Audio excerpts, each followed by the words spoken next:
ready. What up, y'all, and welcome to another episode of the Page to Beer podcast. I'm your host, Winston Murdoch, and today we have a very special guest in the house, a very special guest in the building, Chef Troy Levy. How you doing, Chef? I'm good, man. How are you doing today? I'm doing beautiful, man. It's been a while. I've been trying to get you on this program, but you know, we got to take time to get things done sometimes. You know what I mean? Absolutely right. You know, Granny said not before it's time, so you know it go Definitely. at the right time now. It's beautiful, man. You know, a lot of people may know you, and some people may not know you. Chef Troy, you're from New York, right? You're living in New York. I'm living in New York, but I'm from St. Catherine, Jamaica, Glengoff. St. Catherine, Glengoff. You know, I've never been to Glengoff. What's St. Catherine? I always get it mixed up with Kingston and St. Andrew, and then St. Catherine is like right next to it, right? Right, the border, yeah. So we have the border of St. Andrew and St. Catherine, basically. We're like right next to each other. So when you leave St. Andrew, you go straight into St. Catherine. That's from the what they call it, the east side. Like when you're leaving like Constant Spring and Stony Hill going up, that kind of area, yeah. Oh, you know, I always get that confused with because you know I'm from Portland, so yeah. in the area it's kind of difficult for me to maneuver and understand. You talk about St. Thomas and St. Mary. Yeah. I'm more familiar in Ocherios and these places. I'm more familiar with those areas. But if I go to Jamaica right now, I can find my way around them. Yeah, definitely, you know what I mean? Definitely. So, what was life like for you growing up in St. Catherine? In Glengoff, well. Yeah. Some people would say it's a typical childhood, especially in a third world country. We have the challenges of, especially growing up in the rural areas, the challenges of no electricity, lack of water, those kind of vibes. Where we grew up farming a lot, because my family and people that I grew amongst, we have a lot of livestock. We have pigs, we have cows, we have goat, we have, a lot of livestock, and we have a lot of farming. We would farm yam, banana, a lot of breadfruit, and stuff like that. So we have, a typical Jamaica childhood where we just, typical country boy, we love the country vibes, Definitely. I can tell you about the country lifestyle. I didn't really do farming, but I wish I did. I ain't gonna lie to you, because I think now it would have benefited me a lot more if I had more experience and knowledge, especially in the time that we're living in now. Absolutely. But I also, grew up without, water in some sense, and there's still areas of Jamaica now that don't have water. Yeah, exactly.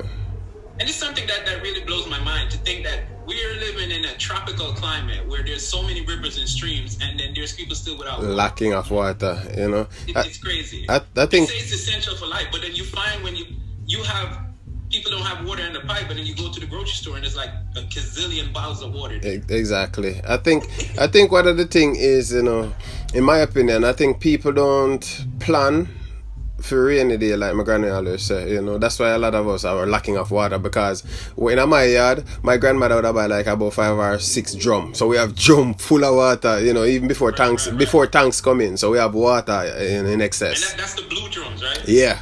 We used to have the aluminum drums. Aluminum? Yeah, the metal drum. The metal drum. Right. Yeah, man, so that's way back. Yeah, man. I actually didn't remember that. The one that comes clear to mind right now is like, when Caribbean people send in the blue barrel. Yep. A blue barrel. Yeah, right? yeah. It's like a plastic barrel. Yeah, man. That's the one I remember, but that was way back. That's when you used to put like a sheet of zinc in it. Exactly. Put it up to the side of the house. You know what you're talking about. Definitely. You go out hey, let me tell you something, man. It's really, really hard to take a shower with rainwater. Yep, definitely. When you put that soap on your skin and you try to wash it off with that rainwater, it's just so slippery. I tell you, and it's sun from now till tomorrow. Yeah, man, you're absolutely right, man. But those are the days, man. I would have never changed it for nothing, man. Nothing at all. So you talk about your grandmother. Was your grandmother a main part of your upgrowing and you being the person that you are today? Absolutely. She played a really important role in my life, because she she taught me so much as it related to just, the old people saying, and she always like teach us to be mindful, because she has a Christian, she a Christian, so she have a Christian philosophy and things. So, you can't plant corn and reap, something else, and, she teach really the most important principle and morals that I think that play a major part in my life and how I operate today. So yeah, she's definitely one of the backbone of Troy Levy. Definitely. And when I know a lot of people may be thinking the same thing I'm about to ask. Are you related to Barrington Levy? Well, when I came to New York in 2000, first time I ever met my father, and he told me, he said him and Barrington Levy is cousins. So oh, for real? Yeah, that is he said that. Yeah, man. So I would say the same thing too if my name was Levy. Yeah, well, him tell me say him used to come link him and the family and whatever the case is. So yeah, I guess right. I've met him once, but I've met him at a Grace Jamaican festival, and we chop it up a little bit, but didn't get into any detail about relationship and name and all of that. right. Oh man, that's a good name to have. Oh, your video just it went out and came back. But yeah. So how did how did you get into becoming a chef? What was the factor that led you to become a chef? Well, as we growing up in Jamaica, as kids, when mom and dad about we try to deal with something for we consume, Me have one sibling when I was about 7-8 years old. A series of things occurred that actually put me in a position where I think like, what? It's not that I want to prove to people that I could cook, but I'm just going to show them, because my first things first, my mother and my stepfather, because I grew up with my stepfather and my mother, and my stepfather had a cook shop. Now, in November time in Jamaica, even before COVID or anything, it was like a flu season. Flu season always come around them time there. So right, because the climate is changing. Exactly. So my mother got sick, and like bedridden, like she was in bed. The flu, she cover up and rub up with her rum and thing and whatever the case is. And it was Sunday, and she said, "Yo, try, you have to go cook dinner, I say, mommy, me always great at the cooking and feel, but me don't know how I go cook, cause, and then she kind of guide me, verbally just guide me and tell me what to put in the pot and tell me how to, me great at the coconut, do the coconut milk and, the rice and peas, make sure the peas cook till it's tender, the whole vibe, scallion and thyme, and season up a pot very well. And after we finished cook, we had a neighbor, Julia, and she came by and she tasted the food and she said, I know you cook, try. V cook, man, because they call my mother V. They said, V cook. And I said, no, man, I'm me cook, Julia, what are you talking about? And she said, yeah, big chef, whatever. So then, I'm talking about 8 years old, So in that same week, my stepfather got sick, but he had a cook shop. Right. So he sent me to the cook shop and he told me like, the same, follow the method, follow the recipe, follow what I'm telling you, and how much spoon, cause them have some big container with them seasoning them.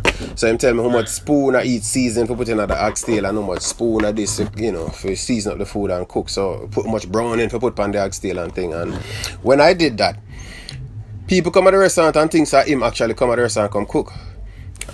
That's how good they thought it was. And me I thought about 8 years old, me stir pot, stand up on stool, crate, them red stripe crate, stand up on crate and stir pot. And after that, now I said to myself, I need to show them people that I can actually cook, cause that I be a doubt them, I doubt me like so I can't help myself and I can't do nothing. So this is something that you wanted to do, or it was just something because you were put in a position like you had to prove yourself? Yeah, exactly. It wasn't something that it was, every little boy in Jamaica, them first choice is to be a policeman or something like that. So definitely was my first choice. But when I went to high school, I did food and nutrition. We do a nut and we cook food, and me just love the vibes. And how I'm always the one growing up in a Glengarth. I have like a bunch of friends who come by the house, because my yard was one of the yard everybody want to be at, and ever find something for cook.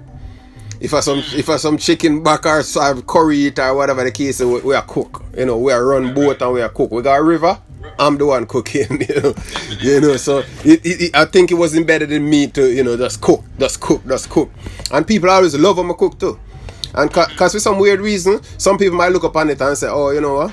Make him cook because nobody don't want to cook because that's a hard work or girl work or whatever the case is. But for me, it was just something I want to do. I love to do. So if you don't want to cook, no cook. I'm good. You know, so that it grew on me. And like I said, I do it in high school. And after I came to the States, my father had a lounge, like a bar and lounge. And, you know, me in there, I said, John, we don't have nothing to do, you know, because, you know, him don't have him system set up how everything go already. He my big cook. I met him for the first time and realized him is a big chef too. So I guess it's in my genetics. So a friend of mine told me that, come ask somebody, I say, yo, the thing with me good at coming from Jamaica is steaming fish. So I asked a friend, I say, yo, where can I get, you know, some fish with steam or whatever the case is? And I say, yo, I can show you Brooklyn Terminal Market. You go there, you can buy a box of fish for this amount of money or whatever the case is. And I started doing that every weekend. I tell us I didn't have hand to sell fish, you know, and that people from different boroughs. I talk about people come from Albany, from Queens, from Long Island, come and I say, yo, them come for them fish on the weekends. So that, you know, that give me a sense of, all right, inspiration, like encouraging me, you know, to continue go further in cooking and whatever the case is. And I always tell people I was not formally trained in a culinary school, right? But in 2013, I met a awesome chef. I tell her, say, when me start work with him, this man showed me everything there is to know about cooking. When I talk about knife skill, when I talk about julienne and things, when I talk about, you know, small dicing things and stuff like that, this man just showed me everything. I talk about I cut my finger about 1,000,000 times. And I talk about, I wasn't even aware they had the little plastic gloves things them where you could have put their fingertip them cut. But alright, say no more. Say no. I didn't want to say it, but yes, say no more. Just for the listeners who don't know, it's almost like a glove, but it looks just like a condom. Yeah. Just imagine a condom that fits on your finger. Yeah. When you put a Band-Aid on your finger, you could just slide it over it. So the Band-Aid don't get wet. Exactly. Right. So, no, this is something I'm going to tell you now is me not share it with the whole people because I was so embarrassed. I embarrassed to share it with people. So, when I came to America and, you know, like I told you, 2013, I started working in a fine dining establishment, you know, working. Because before that, you know, I was selling my fish and then I was working in small, hole-in-the-wall restaurants, so to speak, like, you know, Golden Chris or whatever the case is. So, when I started in the fine dining establishment, now, the first week, I'm in the restaurant and the chef said, hey, Troy, come here. I'm going to say, hey, chef, what's up? I'm say, could you go in the dishwashing room and bring me a calendar? You know, me gone in my office, I look for your almanac. Because oh my God, I'm so sorry to laugh about that. because you asked me for your calendar, I will call almanac calendar Jamaica. I don't know what else your calendar. I don't know what you're talking about. So I tell you, bro, I went in the kitchen and I tell you, I pass the calendar 1,000,000 times. Just back and forth, like, what this man want? Someone would have grabbed a bowl and I said, this way what? And I said, no man, I want a calendar. I said, bro, I was there for a while and then the man said, try, don't feel no way. I'm going to teach you everything you need to know. And yeah, him named Dan Flores, man, a Philippine guy, grew up in Barcelona, really, really awesome chef, man. And him take me and I'm wing and him show me everything there is to know about like kind of polish my craft because, you know, we come from Jamaica. Everybody, a majority of the people come from Jamaica know how to cook. Right, that's almost everybody. Exactly, that's but it's just like somebody was saying the other day on a previous interview that most people learn how to cook home, so when they go outside of Jamaica, the only thing they want to do is open a restaurant because that's what they know what to do. Exactly. And Caribbean people know flavor. Yeah. You know what I mean? All right. They know flavor. If they don't know techniques, yep. They know flavor. Them understand the development of flavor, and that is something that, you know, it's very. I think that is a plus in every Caribbean, because most Caribbean, because I've met Trinidadian people where I tell us say they might not know a whole heap of things, but you see if you put them in the kitchen, them give you some curry and them give you some things. So yeah, so hold on, them man, how I go on there, so you know, so. Right. So you know what? Let me tell you a story. So when I started to cook too, well, I bake, but when I try to tap into the cooking aspect of it. Yeah. And I got in the kitchen one day and they said we should use the fond, or the fond, whatever they call it, which is like the, you know, when you bake chicken and you residue left on the bottom of the pan. Mm-hmm. When I was growing up, I used to see my mom. She baked the chicken. Mm-hmm. She take the chickens out of the pan. She pour some water in it, and she put it back in the oven. Makes it up and put it in the over. Flavor. All of that, right, come up in the water, and then she make that into a sauce. Yeah. So fast forward 10 years after that, I would go to the hotels, and they tell him about this thing, the fond. I think it's fond. I don't remember the name. And you're trying to figure out what it is. I'm like, what is this thing they talking about? And then they showed me, and they call it deglazing the pan. Deglazing. And I'm like, yo, my mom is doing this like Years. My mom. So I'm showing you that sometimes you grow up and you know the techniques and you see these things, but you don't know the culinary terms for them. I'm telling you. And then the thing is, because you're absolutely right, because things that my grandmother and my mother and my stepfather and people used to do, since I come to America, I learn the correct term and the correct way of understanding. When you make a soup back home in Jamaica, you make a stock, but you don't really know it's a stock. Exactly. It's a stock. When you go in the kitchen, they say, oh, let's make a stock. And you're like, a stock? What is that? What we're going to know. And when them tell you cut up all your onion and your celery and thing and whatever, yes, sir. Oh, that you're going to do. Me don't figure out what you're going to do. Because, yeah, me used to doing this before. Right, but you just didn't know the culinary term. Exactly. So, we came here and we learned so much. And we are grateful for all the great chefs that because I've worked with some really awesome Jamaican chef as well. And, they kind of encourage and inspire me to push my culinary skills and learn more and develop more. And working in restaurants, my thing was every restaurant that me working at, I try to encourage a ital or a vegan dish to the menu. And most of these chefs would look at me and say, yo, but this is not a vegetarian restaurant, brother. I say, I know chef, but you see, because me not really like meat too much, would I rather we try this, or me always I try encouraging it to people. And I think probably 2016 going to 17, I mean, I've been eating ital from before, but that was the time when I decided to step out of the kitchen and say, yo, I'm not really cook no whole meat no more, I go does. So let's backtrack. Let's backtrack for a little bit, okay? Mm-hmm. So you said 2017 you decided that you wanted to start just cooking ital. Yeah. First, let's talk about what is ital food.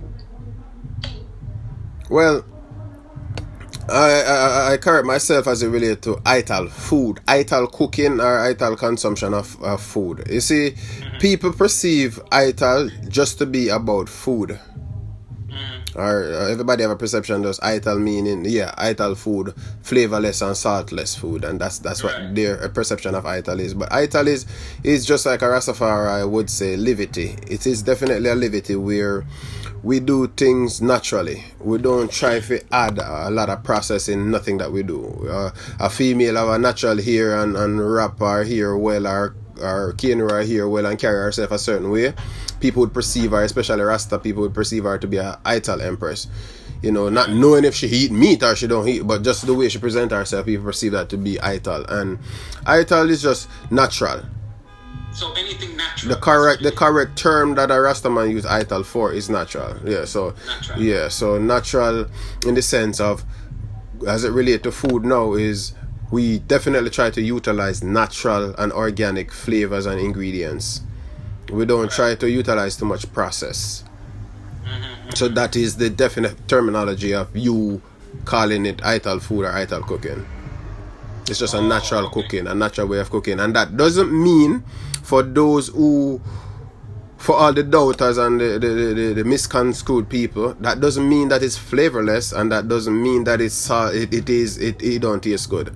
It might be saltless, it might be sugarless, but trust and believe there are so much natural ingredient that has the natural salt or the natural sugar or whatever you need in your body and need in your food. And I tell people every time, like, for a person to eat ital food, it might taste fresh to them because our palate are so used to salt, are so used to sugar from a liquor. From a little it engraved in a way where with plantain chips or banana chips, it have that little saltiness to it, and salt mackerel and salt fish and a whole of saltness what we get converted to. And just like sugar too, people just think say you have to have sugar in almost everything. Right. So we don't really utilize that too much. So how do you make meals without putting salt in it? All right. Like, give me a situation or instance or recipe that you would say, okay, you're making, let's say some brown stew mushroom or something. All right, brown stew mushroom. Brown stew mushroom. Yeah. Brown stew mushroom is easy, man. The brown stew mushroom, cause you see mushroom. If you get a piece of mushroom and you saute that or grill that and eat it, that tastes like it have salt in it without any salt or any seasoning going on it. Well, you speaking for yourself, right? No. I'm talking generally. You could try it. I'm gonna try it. You could definitely try it, but I'm but trying the to picture. I'm trying to taste. but the thing is, you see, like Remember, our palate is inclined to heavy salt. you're absolutely right. See, all right. So for instance, now you let me give you a scenario now. What is the Trinity as it relates to American culinary cooking? Oh, they mean the things that they consume is salty stuff? No. The Trinity of cooking, like the Trinity that they use to make stock or base of certain cooking. Oh, you mean with the mirepoix? Mirepoix Trinity, yes. Right. What is it? Oh, it's just onion, celery, and carrot. Onion and carrot, yeah. All right. So you see, that's a Trinity for the base, the mirepoix for American or the culinary in America. Now, look at it as we in Jamaica. Garlic as a little texture to it, right?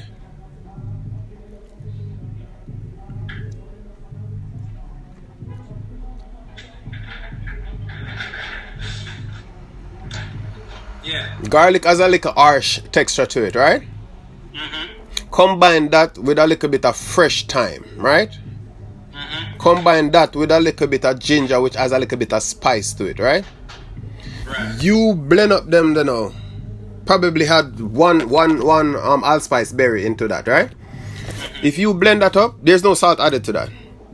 If you put that on anything, that's gonna give you a flavor pack of whatever you're consuming without salt. Wow. I guarantee that. I'm thinking. And then there's a lot of people who just add. If you want to have a little bit of salty consistency, you could have coconut amino, or the amino, which is just a tree sap. Oh, amino. Yes. I never heard of that one before. Amino is like it's almost like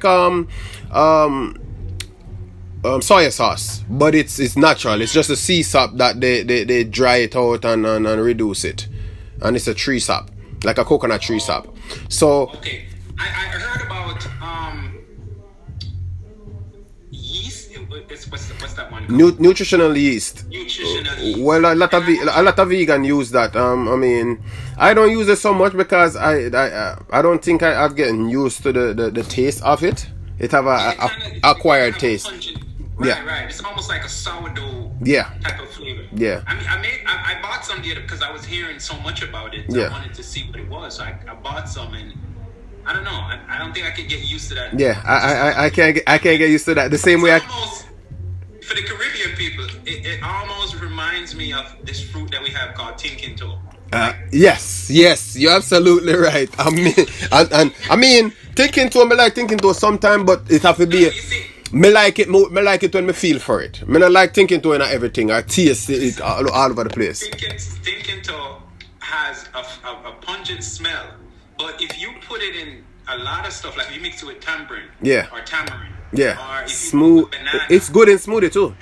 Right. It reduces that smell, and like it goes away instantly. You know what I mean? And then the flavor of it is almost like a malt mixed with I don't know, man. The flavor is so weird. Yeah, because when I taste maca powder, I was like, yo, this kind of like thinking too. If you blend it out and make it into a powder. Right. Yeah. So I definitely agree with that. So like I said, you don't have to add salt to things, and then like seaweed and certain things that actually come from the ocean, already come with the salt to it already. And we had a lot of that to our cooking too. So we find different ways and of mimicking flavor and fusing flavors without whole heap of salt and without whole heap of sugar, and it definitely works. And like I was telling you earlier, your palate, it is used to salt and used to sugar. So if you taste something, you might think like, oh, you know, it's not bland, but it could have used a little bit more salt. It tastes good with the flavor and everything, but it could have used a little more salt. But that's just because of your mind and what you're conditioned to taste and think. Your palate is already used to that. Right, you know, so if you feel like you want to transition and say, you know, I'm gonna start eat ital or whatever the case is, it not gonna cost you nothing, and it's gonna be more beneficial to you. Right. So you got into this ital lifestyle, as you said, right? Mm-hmm. What made you decide that you wanted to go this direction? Well, especially that, you know, like if you was in Jamaica, it limits, because I realize that people in general are conditioned to their surrounding. Absolutely. Right. So if you live in a certain area, let's say you live in the garrison, in the hood, you're gonna have the lifestyle of a person who's living there. All of them do the same thing. Most of them, I should say. Sorry about that. Most of them think the same, they act the same, they eat the same. So it's the same for anywhere in the world that you live. Now you moved from Jamaica, you came here. And you living in New York, where it's like an abundance of different cultures. It's a mecca, everybody. So many, like everywhere, every part of the world, there's somebody from every part of the world living in New York. I can guarantee that. It's almost like Miami. When you go to Miami, you're gonna find every race, every color, ethnicity, every class, absolutely.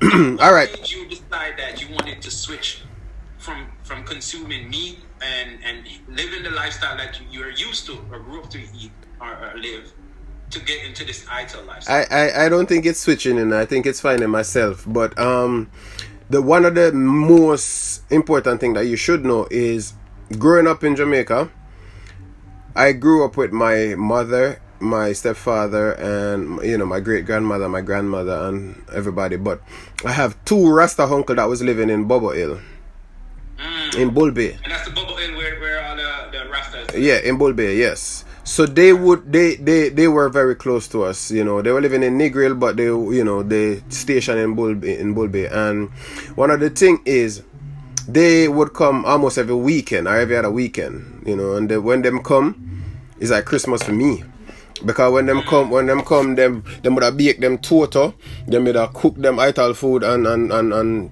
preserve certain things and save it from Friday evening, because Saturday them Sabbath and Saturday going into Sunday, you know, them not cook, them not do nothing, them just chill, read them Bible and smoke them chalice and, you know, fuljoy them vibes. And eating the food, the ital food, it has always hold a special place in my heart. And every time I go back to Jamaica, me link up with my uncle and I get some ital food, I say, you know what, this is better for you health wise. It tastes better for you, because when I have no help on niggeritis, I finish eating some ital food, and you know, and it just make me feel good. So like I was mentioning to you earlier, I try to present that in every restaurant that I've gone to, I work in. I would like to definitely try to present a vegetarian dish or an ital dish or a vegan dish or whatever the case is, and some chef would be receptive and respectfully telling me, like, you know, this is not a vegetarian restaurant still, but it tastes good, or, you know, we could do a special with it, you know. And, you know, as we rise up in the rank where we become headline cook and we become sous chef, then we were able to more put things into perspective and put things on the menu and talk to the owner and say, yo, this is what we're gonna do, and you know, and we start doing that, and people start calling me Rasta Troy, and then call me the ital chef and the vegan chef, or, you know, whatever the case is. And you know, like I told you, when I made my decision to just start cooking ital food and continue cooking it, I've reached out to two, you know, good chef brethren of mine, and they tell me, say, yo, that I go limit you, you know, brother, you're not going to do this and you're not going to do that. But I personally feel like it's my calling, and it is something that I have to do, because it is a one-man campaign, I would say, because not a lot of people are going to stick to ital and try to keep and preserve the integrity and try to enlighten people and where it actually come from. Right. You know, because when I tell people, like, you know, for me, Troy Levy, I can't speak for nobody else. Ital start for me in Glengarve, St. Catherine.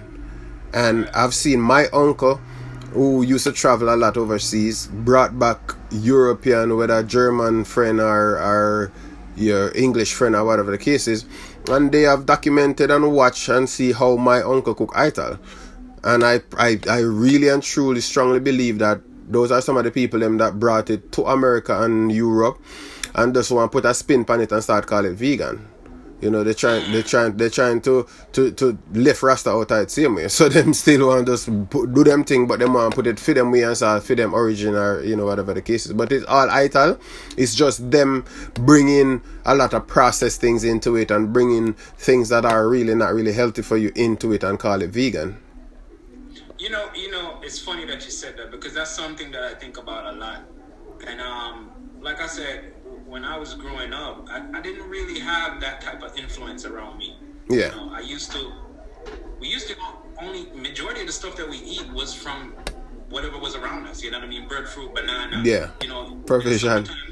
Almost every month there's a different fruit. Yeah. You know what I mean? Yep. So June plum, we have sour sap, orange, panga nut, yep, everything. It's just so much stuff that we could consume. You know what I mean? Like, summertimes was the best times of my life. We used to go to the river. Yep. We used to drink coconut every day. We drink so much coconut. Yep. We can't walk.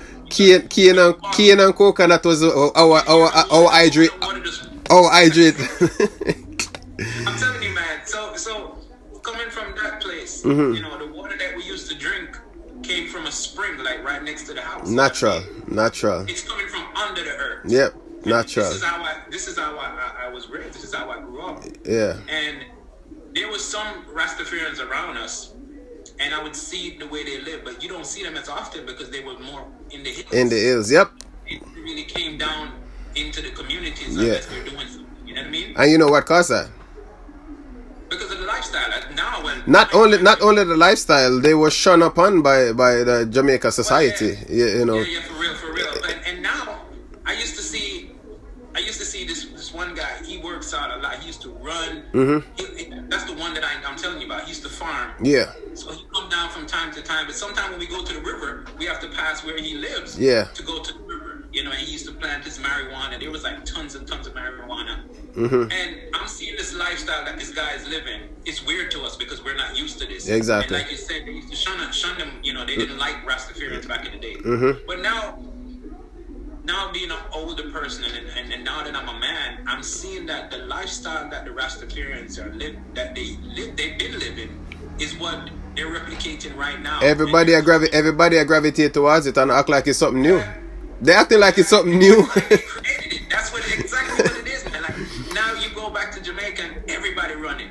You know, you go on the airport road. Yep. You see tons and tons of cars parked out there and people are just running for no reason. It's surprising. It's surprising to me, Mr. People at Jamaica just start doing yoga. When my uncle them do yoga from me a baby. And that's what I'm saying. These things, you know, marijuana was so they looked down on it so much, and now it's like, you know, the big thing. It's the big thing now. Everybody want to buy shares in it. Everybody.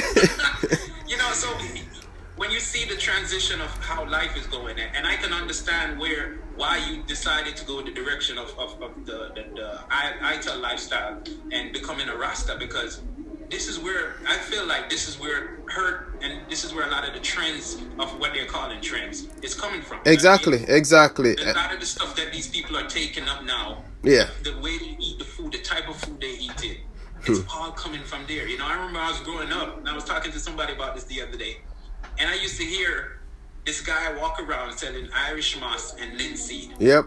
Every day. He got a crocus bag on his back. Yep. Full, and he just walking Irish moss, linseed. Irish moss, linseed. Yep. And I never knew what that was, you know. I used to see it all the time, but I didn't know what it was. What is the biggest seller now on social media? Irish moss. Exactly. So you see, this is what the Rastafarians used to say all the time. This is what they was consuming. They tell you, "Oh, I'm gonna drink some Irish moss." Yep.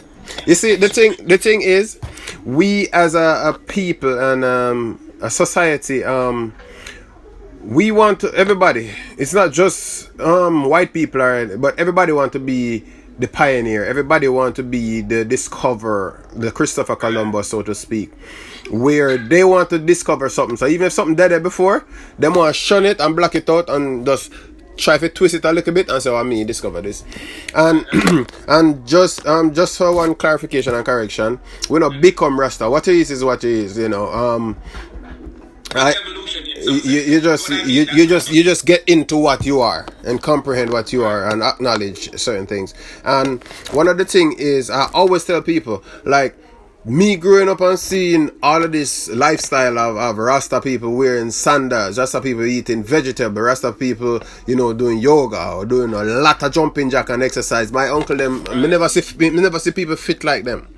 And never see people with self-reliance like them, cause them man they plant everything by themselves. Right. Them get straw and make them mat. Them sell them broom. Them do things so they wasn't depending on the society. They wasn't depending on the system, and that is what everybody is trying to get into now. Where everybody want to be their own farmer, be their own creative, this and do that. But and let me tell you something too. Another thing before we move on to that, before I forget this, back to the Irish moss and the linseed. Mm-hmm. So I found out what linseed was because I'm writing a book. I'm doing a lot of reading, right? Yeah, awesome. And you know what linseed is? What is it? Flaxseed. It is flaxseed. Flaxseed is what they call linseed in Jamaica. But so I'm listening to this because when I was writing, I was doing some reading, and I remember that this guy was always saying Irish moss and linseed. Linseed. And I googled linseed because I wanted to know what it was. What it is exactly. The other name for linseed is flaxseed. Flaxseed, chia seed, hemp seed, which is the marijuana seed. All of these things now are so in high demand, and they're so expensive. But we already have them things that grow in Jamaica. Like, alright, let me tell you this. Let me just give you a real example now. In Jamaica, my uncle used to always tell me, say, yo, you see the meringue, yeah? You get the seed, them, you crack them, you eat them. Bitter, sweet, sour, everything. You drink some water and you're good. And we used to use that for detoxing. Now, me come America and me realize people start utilize meringue seed because them see Rasta use it or see other people use it. I was bringing back some from Jamaica and they took the whole bag from me and told me, so I can't bring it through. Really? But this was like 2017, 2018. And before that, I used to bring it a lot. But as soon as it started getting high demand, where you can go in a Korean store in a Flatbush or anywhere in a Brooklyn and see 5 or 6 nut in a liquor bag for $5. Now them start stop it. Now we can't utilize it no more. So the thing is, everything that is good for us are beneficial for us as people, and we know the benefits because in the Caribbean is more African rooted. So we were taught and we were enlightened on a lot of natural way of taking care of ourselves. And, people understanding that now and want to be the pioneer, want to be the person who discovered this. But we have always been doing this. We have always been utilizing herbs for medicine. We have always been utilizing the Rasta man. Them have always been saying, let your food be your medicine and your medicine your food. It's not like yesterday I hear that. The Rasta man them been say that. To be honest to you, with the, like we was talking about earlier, I think it's all came down to the internet. Yeah, the information now. Yeah. Right. Because you realize that a lot of people are going towards the holistic type of lifestyle. Absolutely. And earlier you said something about somebody saying you going to this Ital lifestyle and cooking Ital food. It's not going to be profitable in the sense of there's not going to be a demand for it. Yeah. Maybe not now, but in another 5 years or 6, me not watch that. It's going to change because everything changes every 10 years. Absolutely. 5 to 10 years. Absolutely. And if you can predict and foresee what's coming, then you can prepare yourself. It's always going to seem crazy because some people they're not visual enough to see what's coming. You're absolutely right. You're always in the present and in the past. They're not in the present and the future. In the future. You know what I mean? Yep. Right. I live in the present and the future. Yeah, absolutely. I'm always planning my future, but I always live in the present. You're absolutely right. But if you take a second and look, if you go on YouTube, or the perception of it is that people are continue eating the way they are eating, but in reality, is people are getting afraid. People want to live longer. Yep. People are definitely changing. People are, and you know what it is. You can't force down nobody's throat nowadays, and you see people want to gradually. People don't want you tell them say, yo, you have to do this, I have to do that. Nobody don't want to hear that. Even as kids when we are little boy, if mother say, yo, don't do this aggressively, it we do. I just say it goes. So people want you to educate them, enlighten them, teach them, show them, and that is what I have came up with a campaign since 2016. I started a campaign called Taste of Ital. Right.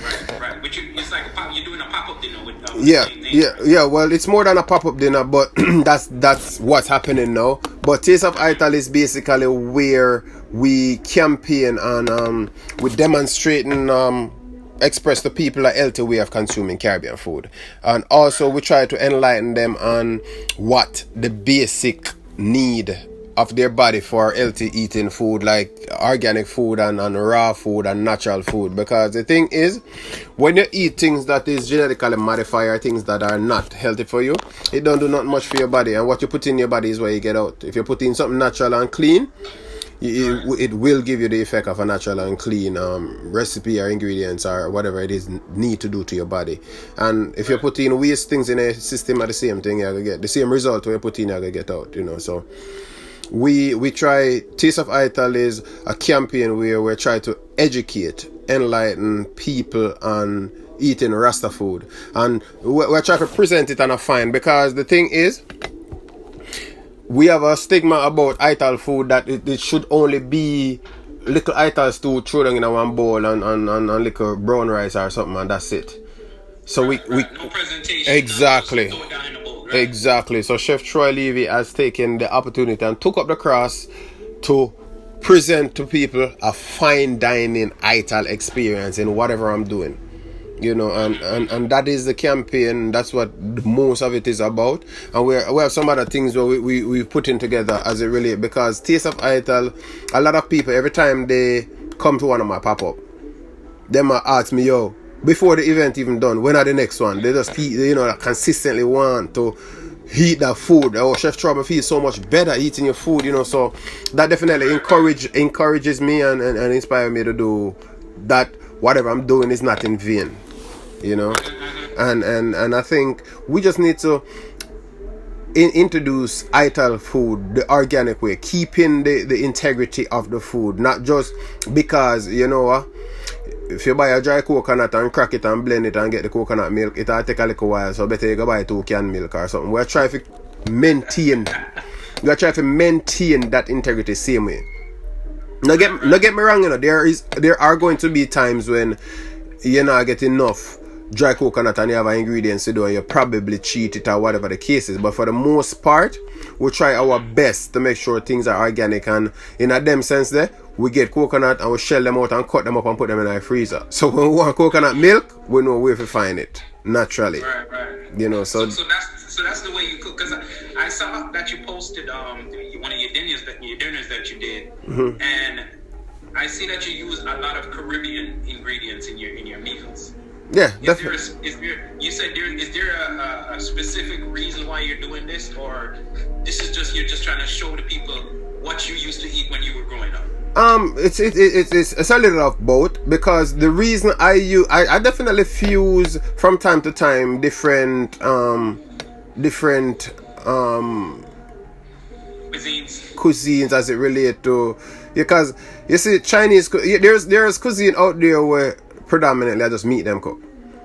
Right. So some cuisine you could fuse, like probably use a sauce from them, or you probably use some sesame oil from some Asian cooking or whatever the case is, or or do some different things. But for the most part, the reason I utilize Caribbean influence products to cook with is a little bit because I've definitely grew up with it, and I don't want nobody to sit there and think that, oh, you know what, eating Caribbean food, they just taste one way.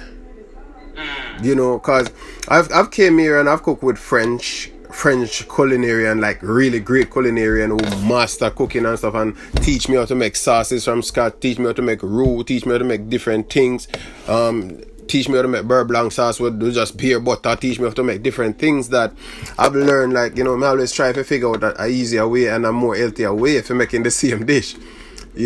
So I definitely use different cuisine ideas and certain ingredients, but for the most part I just want, like I said, I want to encourage people that eating Caribbean food, especially Jamaican food, it not to be boring and one-dimensional, and it not gonna be the same regular thing all the time. Right. Because even for the grace cooking competition they had a couple weeks ago, and they put me on it. I presented to them Aki and cassava. But my Aki and cassava was presented in a different way, where I mash my cassava, I spice it up nice with my garlic, you know, my onion and saute everything, cook it down, make sure it's flavorful, and then I make a croquette, a cassava croquette. Right. And then I did a hummus, which is Mediterranean mostly, and I pureed out my hummus, my Aki hummus. I make a Aki hummus. And I saw you post that picture. And I just presented that. So, you know, we still can do our traditional Jamaican or Caribbean dishes, but, you know, present them in a more fine way and present them in a more nice and clean and unique way, because we all know people eat with them high first, and when people see certain things, them even if them know, because when me a little boy, me never really like cassava until me see my uncle start bake with it and do certain things. It tastes funny to me. You know, cassava, which they call yuca in the Spanish culture. Mm-hmm. The only thing I think Jamaicans do with cassava is bami. That's the only thing I know. No, man. For me, the only thing I know, and it's just recently I'm learning there's other things that they, like now they have like cassava flour and stuff down there in Jamaica. Not no. Growing up in Glengarth, in St. Catherine, my grandmother used to make dumpling with cassava. Oh no, I never seen that. Yep. Before. They talk about cassava dumpling. She grated the flour and make cassava dumpling, and then she used to cook it like yam, like cut it up and cook it. Right. And and we had that. So, you know. But you know what? The reason I'm saying this to you is just to think about that. If I'm a grown man now, right? Yeah. What do you want to say? Yeah, right this. Yeah, so I'm a grown man now, and I've never ever had these stuff growing up, because again, even though I was raised in the rural side of Jamaica, there's still a diet that we consume. There's still a certain amount of stuff that we eat. Yeah. My mom didn't make cassava for me, never. Yeah. You know what I mean? Yeah, man. I had it. Well, me can't tell you. I was telling somebody the other day, me dig yam. When me and my brother have to pick it up for carrot. Me talk about me dig yam bigger than me. Oh yeah. Yam. Yeah, man. Exactly. So, you know, and we used to utilize a lot of cocoa, a lot of dasheen, and a lot of cassava. You know, so like me say, my grandmother used to, you know, grate it and make pudding with it, and she would have grate it and make dumpling with it and different things. And my uncle them would also make pudding and stuff with it. So them kind of things that, you know, open my mind, for understand cassava and love it and get to love it. So even for there's a method to it though, because like I said, I've never prepared it before. I've only consumed it. You know? Yeah, man. The inside thing. If you cook the inside thing, it's really tough. It's not good for you, and it definitely can poison you too. Yeah, when you wash the if you make dumpling with it or whatever, you wash off the natural starch out of it before you dry it, or you put it in your you think where you suck out moisture out of things. Yeah. But before you do that, you have to wash it out, because it definitely can be poisonous. But it's healthy. It's one of the more healthy starch where you can find as it relates to yam and potato and stuff like that. Right. I actually took it up on myself to make a cassava tortilla last summer for I made a cassava taco, and it was well received. People them love it. You know, so you actually made the taco shell out of cassava? Yeah, we grated the cassava and use the flour to make a taco shell. And if you look at my website, you will see it. But it was well received. Awesome dish. So, you know, we definitely. I'm gonna come to New York, maybe in another 2, maybe next year. Awesome. I'm really afraid of flying right now, because I recently, like 2-3 days ago, I flew from Pensacola to Orlando. Oh, you in Florida now? Huh? You in Florida now? Yeah, I'm in Florida. I actually live in Fort Lauderdale, but I don't like flying right now, man, because they want you to keep this mask on the plane, and I can't do it. Yeah, you know what I mean? so much hours to sit down with mask by your face. It's kind of. Yeah, I can't. That's what I'm saying. But if you say what Buju said, them start banning though. Yeah, they gonna ban me. They gonna tell me you get out of the plane. I want to tell them that, you gotta use these people things, man. Yeah, exactly. But anyways, Exactly. there's this one thing I want to talk to you about, because for me, I feel like undereducation or miseducation or understanding of some stuff is causing a lot of people to just follow trends that are not healthy, or trends that are not, right for them or wholesome. Absolutely. What are your views on soy products? Because we realize that a lot of people are going vegetarian or vegan, as they call it. Mm-hmm. But really, what are they eating? You know what I mean? Especially you have like these burgers. I'm not gonna call I was gonna call the name of one of them, but you have some burgers right now. We have a limited percent of actual meat in it, and everything else is something else. Right, and then now they're telling you, oh, we have a vegan version, and it tastes just like beef. 'Cause I've tried some of these things, and honestly, what are we eating? Like, people don't know what they're eating. Like, the other day, my niece was here with me, right? And she bought some cookie from a grocery store, and she said, oh, you want a cookie? And I say, no. She's like, why, you don't eat cookies? I'm like, yeah, I eat cookies, but what's inside of the cookie? Yeah. And she's like, what do you mean? I said, read the label to me and tell me. Exactly. And she started reading. The first 5 ingredients, we don't know what it is. Exactly. That is the thing. Now with this lifestyle that people are living, where they're going vegan and consuming less animal products, what are your views on the type of substitutes that these people are using to substitute the so-called protein that we need? Well, I don't know if I can say this, but You can say whatever you want, man. Well, I burn vegan down to the ground. I don't really dig vegan. I don't perceive vegan people to be conscious thinking people, because if you were a conscious thinking person, you would not think. Let me tell you this. If you get up out of your bed, right?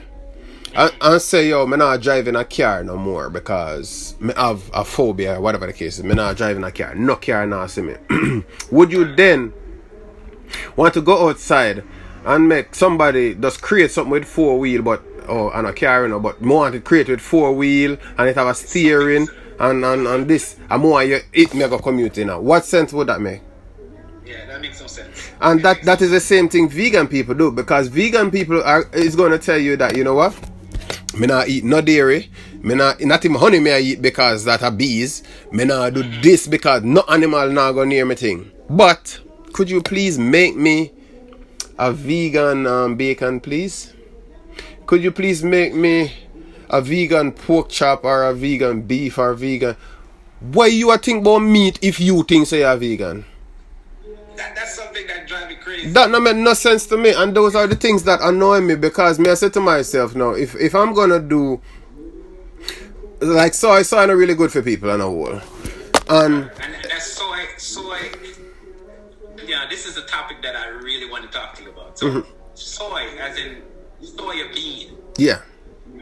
Which is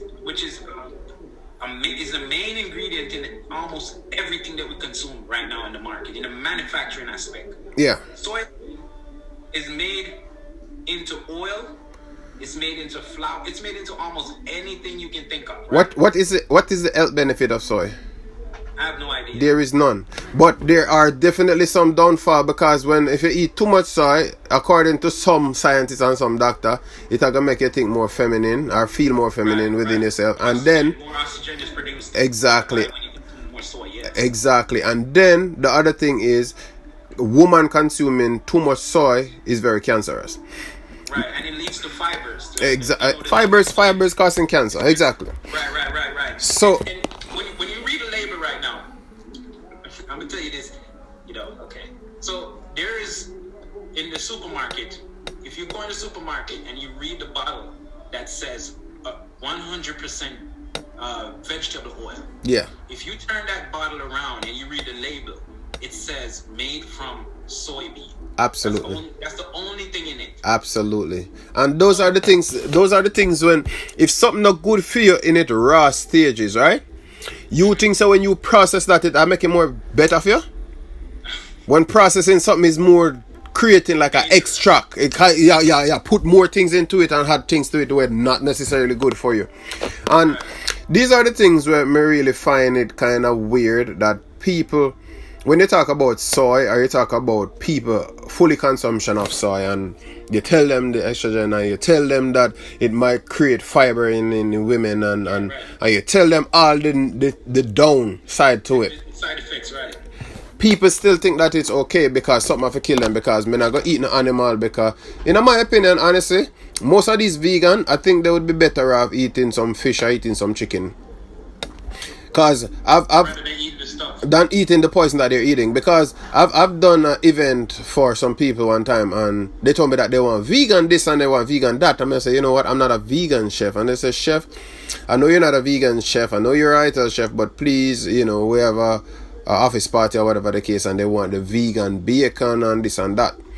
I went out and sourced the vegan bacon, and when me look on that, the package there, have all the ink and all the things that them put in that for that for that taste like meat or taste something resembling something that's palatable for the palate. Me think about it and I say to them people are mad. It's a perception, and for me personally, I think that it's about marketing. You know, it's about it is. And people who realize that people are now switching. Yeah. They don't want the stuff that they used to eat before. Yeah. So how am I going to make money? I'm going to create something that's close to it. Exactly.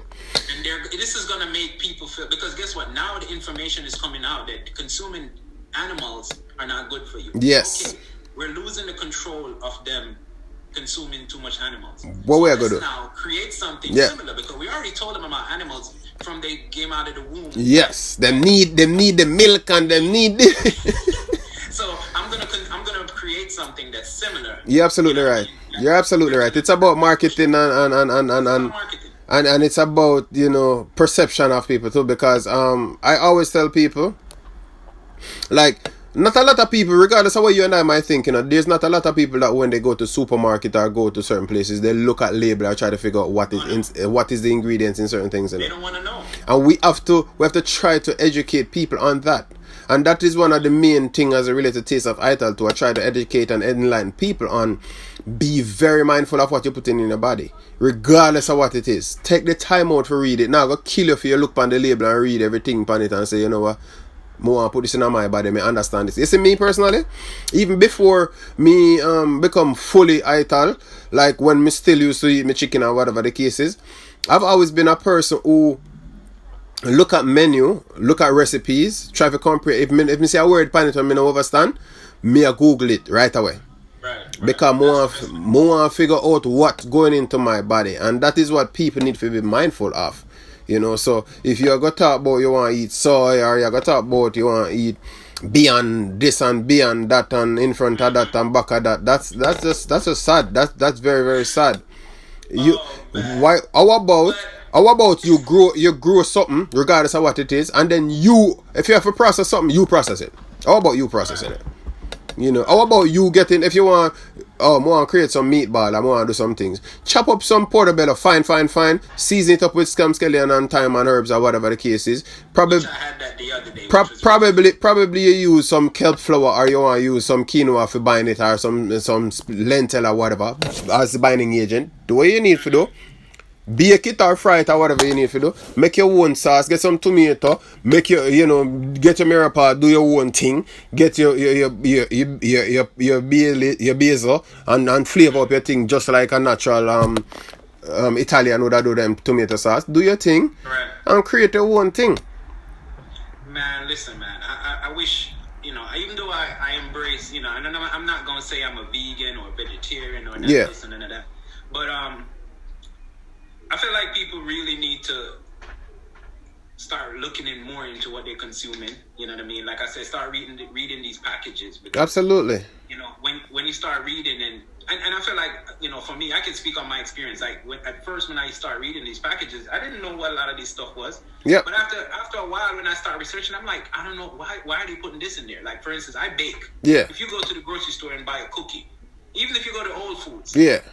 You look at all the packaged stuff, the pre-packaged stuff. You look at the recipes are just countless amount of stuff you don't know what it is. That's why I mean. Like, why do you need to put this powder and that? If you're making a cookie in a restaurant, you need flour, egg, sugar, milk, or butter, Yeah. whatever fattenage and you want to use. Yep. And that's all that's in the cookie when you're making it from scratch. That's Why is it. the That's process it. involved? So why all of the other thing? But the thing is, that's even. I mean, I have a condiment line, and that's one of the things that I kind of not struggle with, but one of the things that I find kind of interested because when I make my sauces, or I make my escovitch, because I make an escovitch sauce, and I make a mango scotch bonnet jerk sauce, a mango scotch bonnet hot sauce, and a mango jerk sauce, and these products now.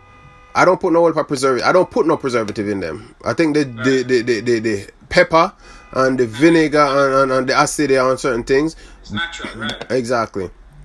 So I'm still here trying to figure out a natural way of preserving things for give it like a shelf life. For right now, all my products you keep them refrigerated just because me don't want to utilize no whole heap of gum and no whole heap of this and no whole heap of that and then carbonate this and yeah, make you dig them kind of lifestyle, you know, and you know, I guess like I told you from the beginning, you know, we grew up in a country in the bush, and we grew up among some Rasta we really do natural and ital way, and you know, it feel good to me.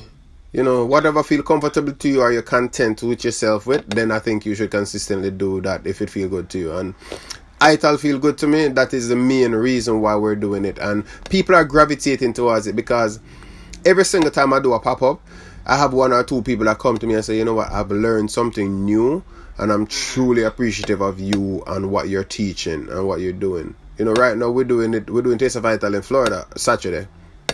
In Florida? In Sunday, I mean, yeah. On Allendale Beach. Oh, for you serious? Absolutely. So how you gonna do that? You're not saying that, man. I'm gonna come back Sunday. I should be free on Sunday. The 25th, absolutely. No, I'm gonna come back. Definitely, I'm coming back. I didn't know that. Hold on, that's the flyer that you posted, right?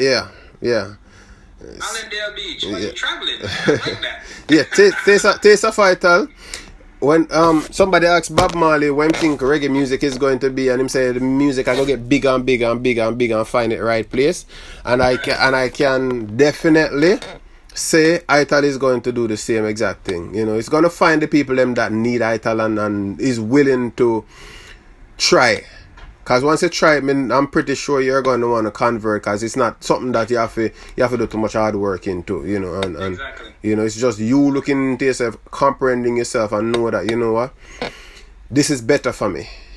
Trying it and make sure you know that natural is always better, because at the end of the day, all these pharmaceutical things where them are put and chemical and all type of things where them are put in a things where we are eat. Me can't dig it. Me don't really like the idea, you know. So yeah. So for some people, they may hear you say, you know, the lifestyle is simple and it's easy, and you know, coming from, you know, the traditional way of eating and the traditional way of thinking, it's going to be a little bit difficult for them.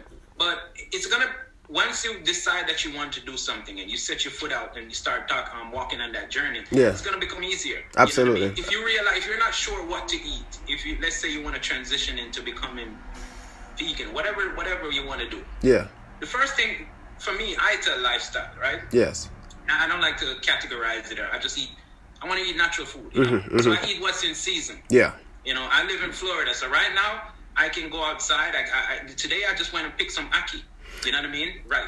Like for real. My granddaughter have an ackee tree on Pembroke Road too, so definitely. Yeah, so it's like, you know, I can pick ackee almost every day, and I pick them and I freeze them. Yes. You know what I mean? I can go get a jelly and drink it. Yeah. So the more naturally you can get a stuff, is the better for you. I think that's one of the reasons why I love Florida so much, you know, because and that's why I love it too. Yeah, like, I can go outside right now. I can find June plum. Yes. You know what I mean? Yes.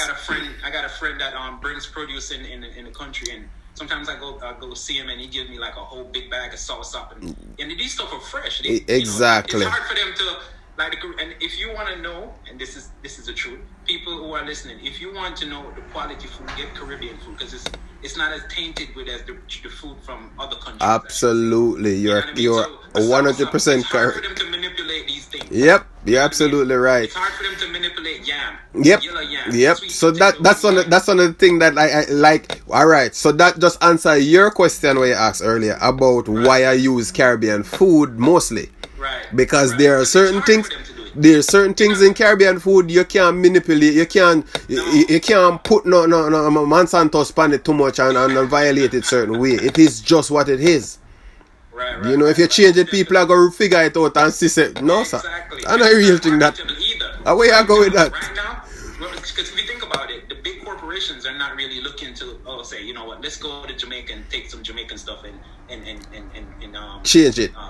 Change it to make them grow more. Yeah. Nobody gonna go home and say, okay, we're gonna think of a way we're gonna make sauce. They're not doing it yet, but they might try in the future. Oh yeah, they're gonna take the seeds out of the soursop and give it seedless soursop. Yep. And I always tell people that, like, one of the main things I try to tell people all the time, like, do not, and I repeat, do not cut a fruit and not see no seed in that and eat that. That don't make no sense. That's not normal. That don't make no sense. That's not normal. Because if it not have no seed, it not have no seed, how it grow? Hold on. One time somebody said to me, I said, yo, this is when I just moved here. Yeah. I got a watermelon. Yeah. I cut it and there was no seed. I'm like, so I was. This is a girl I was dating back then. Yeah. I was like, yo, what happened to the seeds? And she said to me, what do you mean? I said, there's no seeds in a watermelon. And she said, yeah, it's seedless. What do you expect? I was like, what? So why they put the seed? How they take the seeds out? Oh, it grow. She don't know. She don't know how to take the seeds out. And she telling me, she looking at me now like I'm crazy. That's a stupid question like that. I'm like, think about it. If they're supposed to be seed, watermelon has like 1,000 seeds in it. I tell you spit seed from now till next year. It was crazy. I was like, whoa. Yep. Seeds? Yeah, man. And she's like, but there's nothing wrong with that. That's normal. We have grapes with no seeds. And I'm like, wow. Things that people in America normalize is kind of it really intriguing to me sometimes when I see it. Me just have to laugh because growing up in Jamaica, every single fruit you consume have seed in it. Sometimes the watermelon have too much seed in it. So for you see a watermelon, no one is alright. The first time I saw that, I couldn't believe.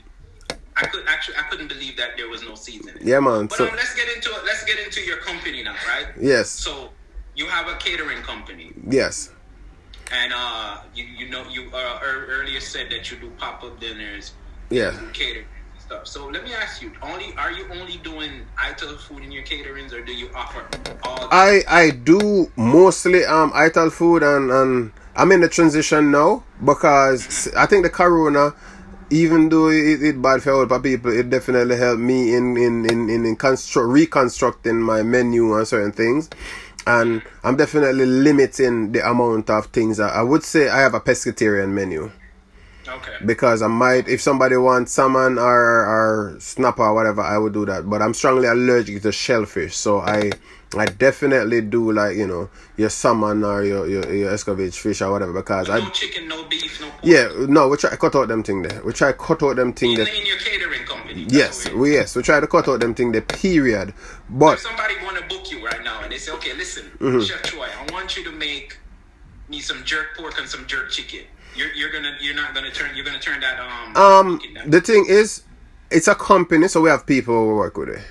Oh, okay. Yes. That's what I was wondering. Yeah. If your company, yeah, even though it's are you still? Yeah, we have people that to work with me. So if me link a chef, if me link one of the chef who work with me now and say, yo, make a pan of pork for me for your money or whatever the case is, you know. Right. We'll make it work. Okay, so you're offering all services just for the people who are listening to know. Yeah. Because sometimes people think, he's not going to prepare food. No man. Whatever you need, we're going to prepare it for you, because not everybody in my company actually is ITIL. You know, right. People have them life. One aspect of your company. Yeah, people have them life and them wife for them go home back to at the end of the day. So them have things where them do and things where them heat and whatever the case is. But you know, as it relate to what I am trying to teach and what I'm trying to instill in the people them that follow me and know me is we're trying to encourage you to try the ITIL lifestyle. You know, try to consume more healthy way of, you know, consuming food, because at the end of the day, we try our best to educate and medicate people through food. You know, we try to make sure that whatever you put in your body is good for you. Even if we're going to do chicken or whatever for clients, we try to get all our chicken, our farm raised chicken certain way, because we try to make sure we things are natural and organic 100%. We try not to take no shortcut, because we don't want nobody take no shortcut with our life, so we're not gonna try to take it with other people's life, you know. That is just my ambition and my way of perceiving certain things and looking at certain things, you know. Okay. Because I think because, you know, it's the same thing with vegan chef or whatever categories they fall in. Yeah. Sometimes people book you and think that, okay, I'm not even gonna call him because he won't even prepare this. But you're having you own a company, and the company gonna provide. It is a company where I pay tax, so we have to definitely provide the service for the people. We have to provide. I just wanted to clarify that, because I know a lot of people may think that, you know. No man. We have people who call because you know, Corona kind of mess up certain things, but we have people that we work with like every year. They have huge events in New York, and we do things for them, you know. Do a lot of things for them, you know. So we definitely provide a catering service. So when we say catering service, we're not putting no limit on certain things. We try to educate you, because if me I go give you chicken, me I go say, yo, me make your pan of chicken for you. I mean, know it tastes good and everything, but you know, say chicken are really good for you though. Hey, you gonna tell them still? Me tell them still, so you know, and most of my clients can't tell us, so me tell them that. Because even a Caribbean magazine actually did an interview with me, and we're having a conversation. I think I didn't even realize that she was going to write this in the magazine, in the article. But we were speaking, and I told her like, hey, you know, sometimes I feel like a hypocrite for actually cook meat for people. I mean, I really eat meat. I mean, I really want them eat meat neither. And she put it in the article, and I did get like really mad about it. Like I said, John, she really put that in there. But then reading it couple months or a couple years after, me I say, you know what?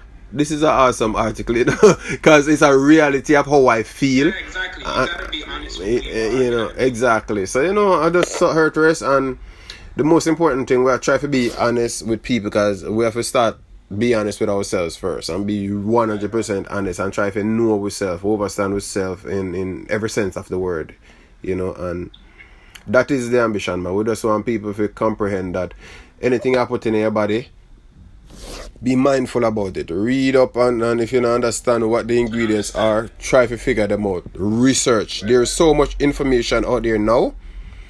Anything you want to know, you can know. You know, so I want to know now. We're gonna get into we're in the final leg of the podcast. Mm-hmm. Let me ask you this now: what would you consider your greatest achievement to be throughout your career of being a chef? Well, my greatest achievement is my 2 kids, but as it relates to culinary, I've gotten the opportunity to cook at the James Beard House as an ITAL chef. Mm-hmm. I've gotten the opportunity to be the first Rasta ITAL cook or chef to cook in the United Nations. I've gotten an opportunity to cook and compete and represent Glengarve St. Catherine and the Food Network. So, you know, these are accomplishments that I really hold dear to me, because not, you know, if you know my journey, I know where I come from, you know, if you get the opportunity to do things like that, it's just an awesome feeling. And that definitely, if nobody not proud of me, that definitely make me proud of myself. So, you know, I think those accomplishments are definitely, and now, you know, actually having a full company, a registered company, and it's working where we can cater to people, but at the same time we can try to enlighten people on the way we eat and encourage them to eat ITAL and stuff like that. I think, you know, that's a huge accomplishment for me. I hold those things really dear to me, because you know, we could have taken the high road. We could have do some things where right now we could have done Rikers or somewhere else. So, you know, we have to be grateful. Definitely. You know. So like you said you on the James Beard. Mm-hmm. For the people, I've not a lot of knowledge about what it is, because like for me, I've seen a lot of chefs at the James Beard house cooking. Mm-hmm. What's that experience like? So James Beard is like a prestigious award. James Beard Award is a prestigious award for, you know, ranks in the culinary field and the culinary world. And what it is like the culinary Grammy. kind of vibes. So if you're a great chef and you're acknowledged and accomplished in certain sense, then they give you your winner James Beard Award or whatever. But I went there on the strength of some good friend of mine and Appleton Estate and some other chefs that I've worked with.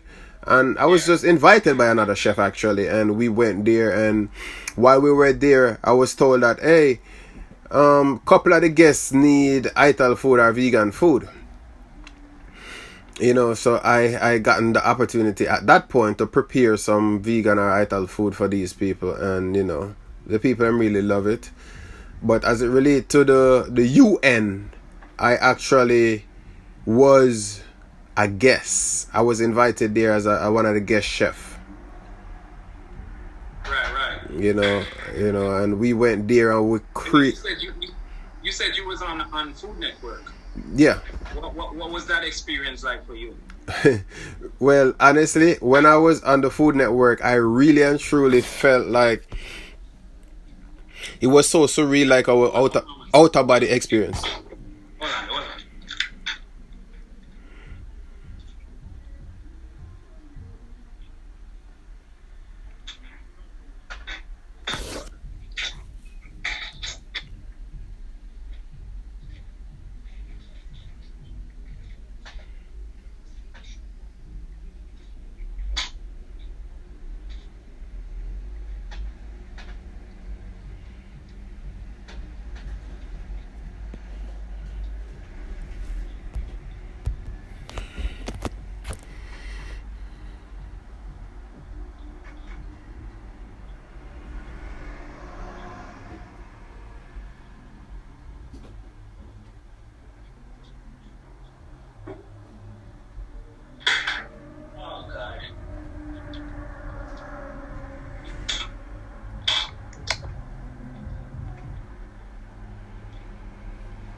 Hold on. Hold on, I don't know, for some reason my laptop never got charge. Alright, that working now? Yeah, so tell us about the experience at the Food Network. Well, that, like I was saying earlier, it was like an outer body experience, man, because when me did it and compete and actually won the first round, and them say, yo, the winner is Troy, I said, well, under now. Me there, like, because, growing up in Jamaica, we used to be in Pembroke on a regular basis, so I could have back and forth. That was like how when we get away from the country lifestyle upon the weekend sometime, we in Pembroke, and Food Network was one of the channels I always watch. I say, yes, them chef are bad. I always watch it, so from 8, 9, 10, 11, 12 coming up and get the opportunity where me I watch from a little boy, if you actually get the opportunity to go stand up in a Food Network studio, it was just real surreal, man. And the experience was really, really awesome, and it definitely opened a lot of doors because I got reach out from chef where I work with chef and was executive chef in restaurants because of the opportunity that I got from the Food Network. So, it was definitely overall an awesome experience, but like I said, it was a surreal outer body experience when I was there, to go shoot. It was it's awesome, really, really awesome experience. Wow. I really didn't really talk about it much because I think sometimes when people go on these competition or the TV networks, it kind of just it how would you say it now? It takes away from who the person is. You know what I mean? Because what you see on TV and who the person is sometimes is too different. Yeah, absolutely right. You have to understand that it's a cooking show. Yeah. And it's centered around viewership. Yes. You know what I mean? So them edit it the way them want it to be. Exactly. So you're not really seeing the true person or the true potential of the chef who's on that program. Yeah, absolutely. You know what I mean? But it's still an accomplishment. And like I said, I personally, sometimes I don't want to make it just be about, it's the chef from Food Network. Or, you know what I mean? Yeah. I want to know more about the chef. More, exactly. Because there's always more to a human being than what you see on TV. Stories of how they get up, how they become a chef, and like how they view food. You know what I mean? Absolutely. But I think everybody, even myself, I would love to go on Food Network or Netflix Yeah. and do a I mean, and time is the master, man. And if you want it, you want it, you're gonna get it. Just put it into the universe, and it will definitely manifest. Because the thing is, I've like I said, I've tried to understand and comprehend myself better now, and I realize that whatever we need, we just manifest it, and it definitely will happen. Okay, thank you, man. I really appreciate that, man, and I really appreciate that we had this conversation. Yeah. No, we can't appreciate and then we eat. We have to appreciate love. Appreciate love, then. You see. Appreciate love. You see. Yeah, man. But this has been a journey for me. You know what I mean? And I like talking to people that I can learn stuff from. That's the most important thing. That's the most important thing. I learned a lot today in regards to the ITAL lifestyle and the consuming of food on that aspect of the and even with the salt and the sugar, I'm really gonna try some of these stuff. Definitely. Let's try it out, man. And I'm gonna let you know if I try them. Use your natural flavors them where you grew up with. My scallion, your onion, your thyme, garlic, your ginger. Just a little bit. Just like nothing I see like excess. So just be mindful, and be moderate with your spices, man. And trust me, you won't be missing salt too much, and you won't be missing sugar too much. And then there's a lot of fruits, man. You have your banana, man. Just make that get ripe, extra ripe, or you can utilize dates or utilize different things, and that sugar alone ain't that good enough, man. If you had, I'm gonna try it. Yeah, So you talked about you had some products, right? You said you had some condiments. Yeah, definitely. How can people find your condiments? Well, my condiment is heavily on social media, but it's definitely on my website, the cheftroystable.com. Chef TROYS, cheftroystable.com. So www.cheftroystable.com. And you can get it wherever they are, right? Wherever. Canada, Germany, anywhere you want it. I'll definitely mail it to you. Definitely. Because sometimes some people make stuff and you can't really get it. No, man, no shipping, man. Because I have this client that a reoccurring client. She keep buying things, and she's in North Carolina, and she buy a whole heap. Like she buy, she run out. Even before she run out, she send back and say, "All right, man, I know." So we just send out them things.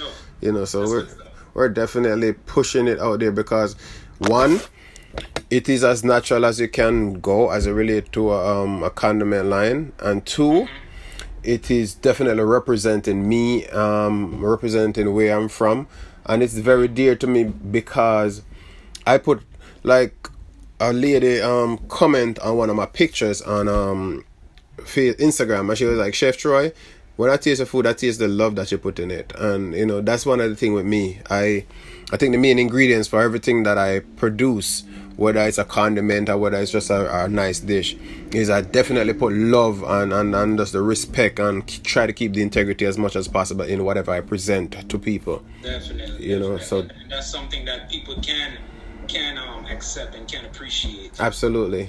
So. But I want to thank you again, man, for being on the program. No, today, it was awesome, man. It was really awesome. Really awesome conversations. Tell people where they can find you. Yeah, you could definitely find me, Chef Troy, at Chef Troy, TROYS, Chef Troy's _table on Instagram, Chef Troy Levy on Facebook, and www.cheftroystable.com. That's the website. Go support the chef. Try some ITAL food. Try the ITAL lifestyle. ITAL is vital. ITAL is vital. And with that, it's the Pastry Bear Podcast, and we're out. Blessings, Asta.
Get better. Yo. So now you have a dinner down for real?